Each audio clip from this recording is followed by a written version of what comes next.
What are the types of artificial intelligence? These are 4 types of AI. Number 1, reactive machines.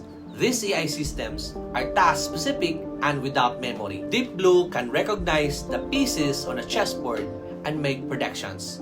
But because it lacks memory, it cannot draw on its past learning to make predictions. Number 2, limited memory.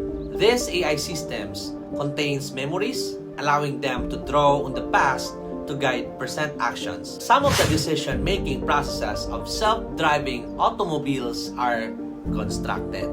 Number 3, theory of mind. The theory of mind is used in psychology. When applied to AI, it suggests that the technology would be socially intelligent enough to comprehend emotions. This AI will be able to forecast behavior and deduce human intentions.